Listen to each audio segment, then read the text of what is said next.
Hello, Entheos Optimal Living Academy. So excited to be here once again. My name is Travis Thomas, and I am a leadership coach at IMG Academy, as well as the creator of 30 Days of Yes. Actually, soon to be Living Yes and. So new name coming soon. Life coaching and public speaking. But a veteran here. I guess 4 or 5 talks makes me a veteran at this point. I think that qualifies. But our talk today is how to ditch the victim mindset. The other title we could have used is how to make $1 billion, and I'll tell you why. And actually, I'm going to give you permission to make that $1 billion. I just want 1%. I'm not greedy. Just give me 1%. We'll talk about that $1 billion in a little bit. That sounds a little bit cheesy, though. So let's stick with how to ditch the victim mindset. So this whole talk really, there's one quote that I think really captures this talk, and it's a quote from Shakespeare. I think it was Hamlet. Nothing is either good or bad, but thinking makes it so. All right, think about that for a second. Nothing is either good or bad, but what makes it so? But thinking. All right, so our whole talk about victim or victor mindset today is going to sort of revolve around the crux at the heart of what that quote actually means.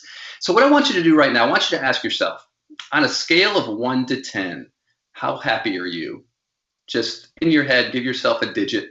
Are you at a 9? Are you at a 10? Ooh, that'd be awesome if you are. Congratulations. Are you at a 5, a 6? Or are you wallowing down in a tough spot right now? So where are you?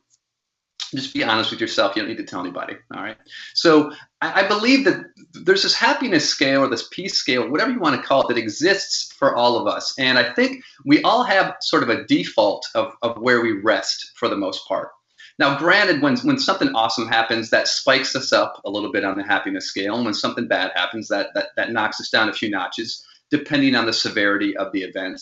But I believe that we all have a default that at any given moment, when things kind of calm down, we settle back to wherever we are on that scale. So my goal today is to give you the tools, to give you a couple of ideas to help you consciously choose and move yourself up a few notches, and to understand how you can actually do that. And so I'm excited to do it. This is a talk that I give all of the time. So I'm honored and excited to bring it to the Entheos community. So we're going to break and ditch that victim mindset. So here we go. Let's do it. Victims be damned. Here we go. Big idea number 1. What is your lens? All right. What is your lens? So here's a scary story. I always tell the kids, guys, this is the scariest story I tell you. All right. So let's pretend that I raised you. Yes, I raised you, and you've never been out of the room that you're in. Right? There's no windows on it. So I've raised you in that room. Kind of scary. I know I'm a nice guy, but still kind of scary. So I raised you in that room, and I say, today is the big day. Today, you're going to go outside and maybe a notepad and a pen. You have 10 minutes to write down everything that you see. All right. But I say, before you go out, I want you to put these glasses on. All right. Not these cool Kevin Costner glasses. No, I give you glasses, and they've got this kind of lens to them, all right? They got a green lens. And I'm like, that sun that we've talked about, it's really potent. So put these glasses on, it'll protect your eyes. You're like, yeah, whatever. I just want to go outside. So you go outside and you see, oh, wow, a tree. And you write down the tree. And you're like, oh, those people. Yeah, people. And cars.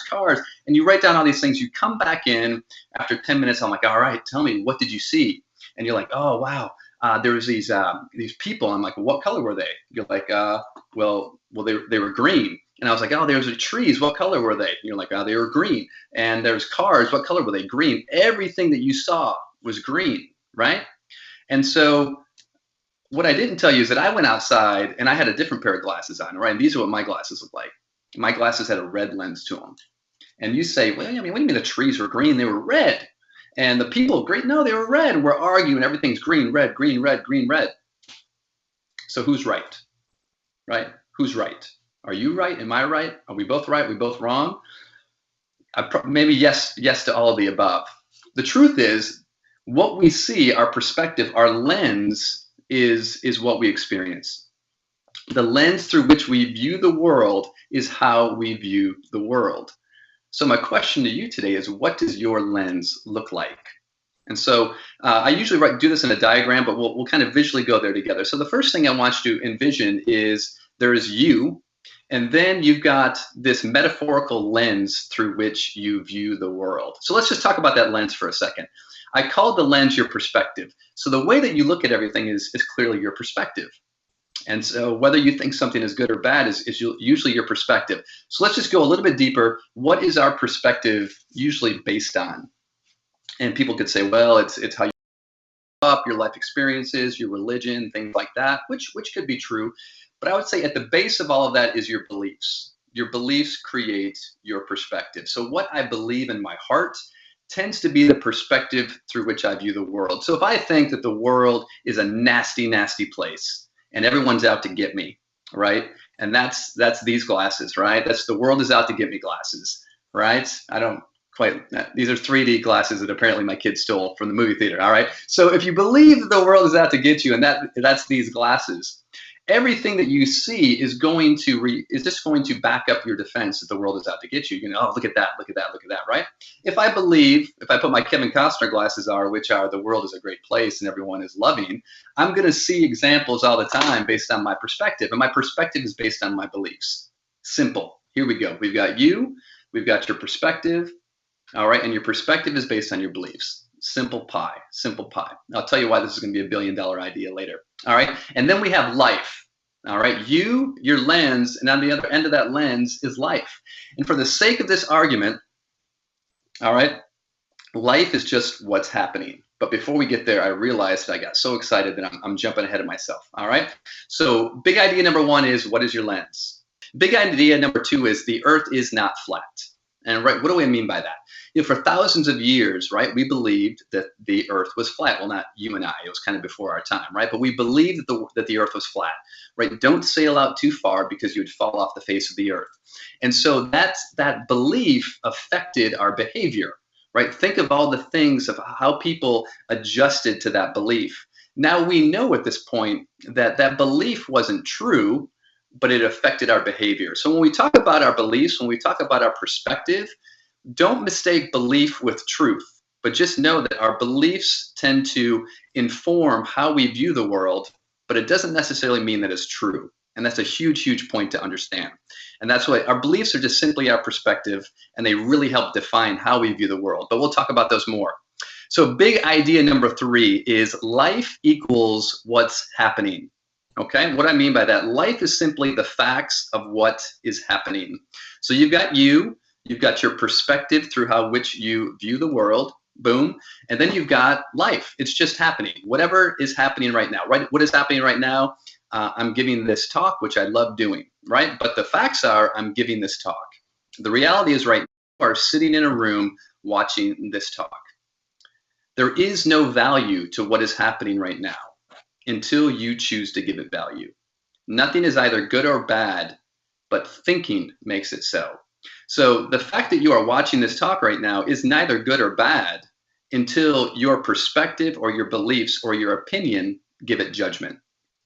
Let me give you another quick example, as if you don't get it already. But let's say the room that you are sitting in, the walls are painted red, right? The walls are red. Let's say you hate the color red.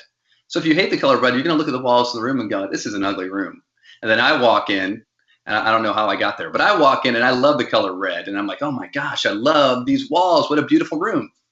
The room is just a room. The walls are just the color red. Whether I like them or not is simply my perspective, my beliefs. And so the facts are just the facts. But that's what we do. The facts, what is happening has no value. So as we talk about this, remember that what is happening has no value until you choose to give it value. Same walls, different beliefs. Both of us are standing in the same room, looking at the same walls, different behavior because we have two different beliefs. All right, you with me? It's still common sense, right? It's not $1 billion idea yet. All right, stay with me. Big idea number four. So therefore, happiness is your choice. If we stop this talk right now, I could just say, listen, your beliefs decide whether you're happy or not. All right? They color your experience, no pun intended, of how you view the world. So therefore, happiness is a choice. So wherever you are on your happiness scale, you are there because you have a set of beliefs that have put you there based on how you are judging and valuing everything going on in your life and going on in the world. That makes sense, right? That's kind of a big idea. So we're not going to stop there. I'm not going to leave you there. That'd be mean. Let's not stay there. Let's go on to big idea number 5. Beware of the big 3. Okay, before I get to the big 3. So we've got you, we've got your lens. Life is what's happening, okay? And then to overgeneralize, 2 things kind of happen.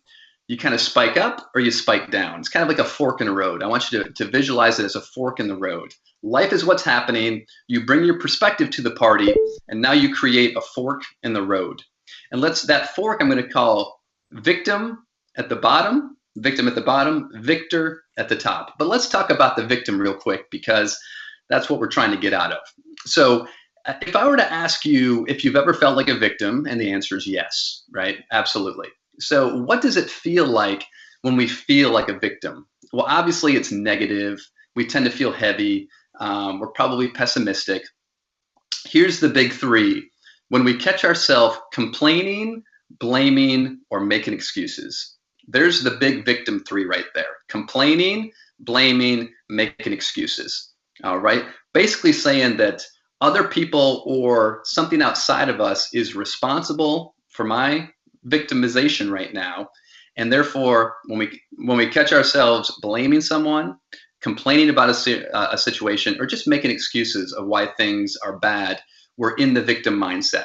So that is a gift right there. When you catch yourself blaming, complaining, making excuses, you're in the victim mindset. That's why they're the big 3. So you're in the funk. All right. When you're in there, you're in the funk, and here's the cool part now, is that you can choose yourself out of it. Big idea number 6, choose again. All right, just to give you a little bit of context on that, one of my favorite analogies or ideas that I was given on choose again was in the Bible. If you just take the word repent, what does repent really mean? Repent just really means choose again. So when it's time to repent, it's time to just choose again. And so when you find yourself in a funk, what can you do about your current belief or perspective? Is choose again. And so we've got that fork in the road. The victor is on top. The victim is on the bottom. We find ourselves on the bottom. Well, who is responsible for where we go on that scale? Well, you are. I am. So the only thing that separates the victor from the victim is choice, is your choice. So when you feel yourself in the funk, when you feel yourself down there, the opportunity for you is to recognize it, notice it, and now choose again. You can choose to stay down there, but that's your choice. Or you can choose to get out of it. Okay, so the choice to get out of it is you going back to your beliefs and changing your perspective. All right, but before we talk too much more about that, let's talk about big idea number 7, which is, what do victors do? What does a victor do? So you've got the victor mindset and the victim mindset. It's pretty easy, right? The victor is going to tend to do the exact opposite of what the victim mindset is, right? Victors tend to win. But this talk isn't about the results. The talk is about your mindset of how you approach life, not the outcomes, your approach to life and how you respond to it. Okay, so a victor mindset, they're going to tend to be positive, right? Instead of blaming, complaining, making excuses, they take ownership and responsibility of what's happening, right? They're taking ownership and responsibility of their role in how they are choosing to respond to what's happening. The victor mindset, you tend to adapt, you be flexible, and you do your best. You're constantly living under that mantra of control what I can control and do my best. Whatever is happening, you are just adapting, responding, choosing your response, and just doing your best. Which is why when you think about which mindset, the victor or the victim mindset, are you going to be successful and accomplish things? Clearly, it's always going to be in the victor mindset, because you're constantly growing, improving, learning, and getting better. In the victim mindset, you're attached to the outcomes and you believe that you're invaluable because something bad happened, and then you just lash out at the world and everyone else as being the cause of why you're unhappy. All right, so the victor, we have to understand what the victor does if we're going to be able to choose our way into being a victor, right? So we've got the fork in the road. The event happens. You choose where you go, victim or victor. The choice is yours. And that's why we're at the big idea number 8, which is the $1 billion question. Travis, why is this a $1 billion question? Because this is why. So we know this, we understand this. Everything that I said to you is actually pretty common sense at this point. You know your beliefs, they color your experience, and then you choose how to respond, right? So here's the billion dollar question. So if I were to ask you, how do you move yourself up on the happiness scale? Where do I need to focus my attention to move myself up on the happiness scale? Do I need to focus it on the events that are happening in my life? Or do I need to focus it on my beliefs? And all of you right now, I'm pretty sure you're saying, Travis, it's clearly your beliefs. Yeah, and you're absolutely correct, right? And this is why this is the billion dollar idea. Be honest with yourself for a second. And now when I ask you, where do you spend the majority of your thought thinking about? Do you go back to your beliefs, or you go back to what is happening? And you fall into the trap of getting caught in wanting to change what's happening and the facts instead of changing your perception about what is happening. Because this is what we do. If you do either one of these two things, you're caught in the trap. If you have thoughts such as, if only, or when I. If only I had won that game. If only I had gotten that promotion. If only she had said yes. If only my parents were better. Or you play the other game. When I get that promotion, when I finally get married, when I finally get that new car, right? That's where our thoughts spend a lot of the time. We fool ourselves into thinking, if only we could control the current events and make our facts better, oh man, would I go up that happiness scale and I would stay there. But we know that's the illusion. We know that we can't have great things happening to us all the time. We can't win the lottery and then win the lottery again and then get everything that we would humanly choose, right? We know that's not reality. And we all know that we've had awesome things happen to us. But what happens? After time, where do we go? We settle back to our default on our happiness scale.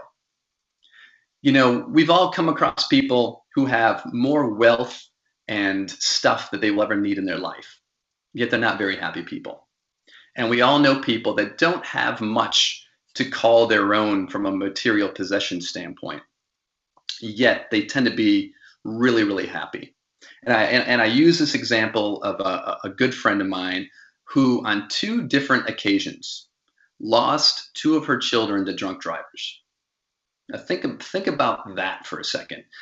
3 kids, lost 2 of them to drunk drivers on 2 different occasions, and their child was not at fault.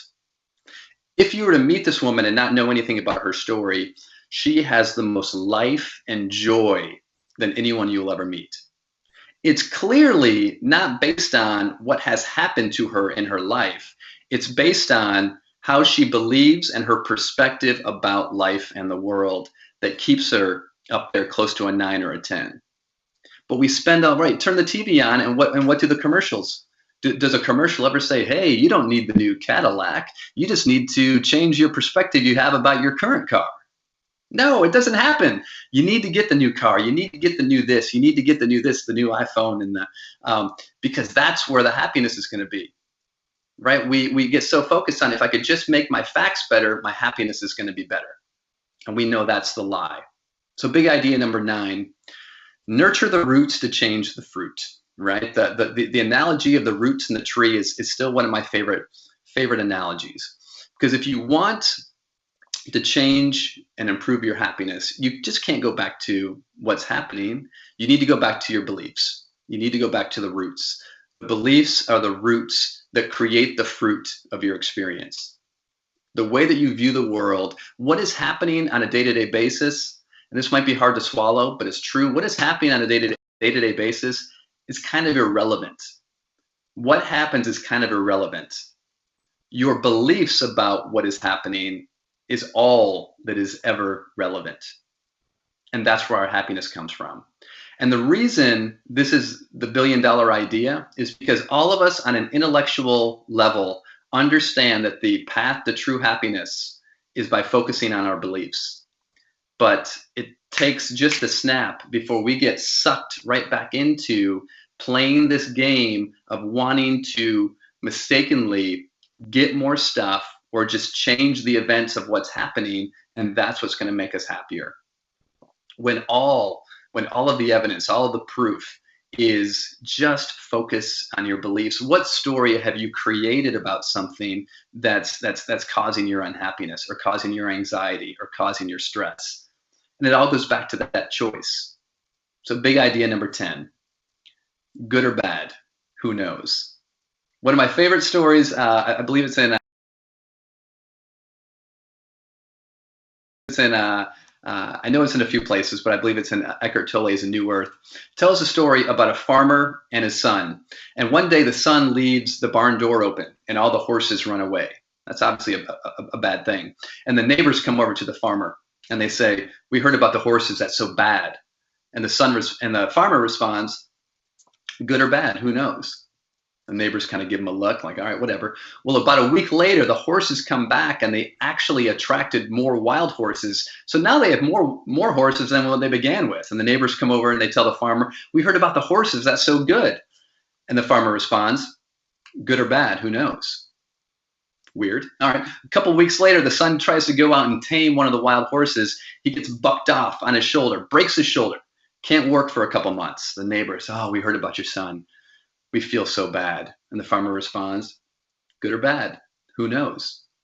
A couple years later, the country goes to war. The military comes to recruit kids to fight on the front line. So they put his son through a physical, but his shoulder never healed properly. So they turn him down so he doesn't have to go to war, gets to stay home with his dad. The neighbors come over, "We heard about your son. That's so good." Farmer responds, "Good or bad, who knows?"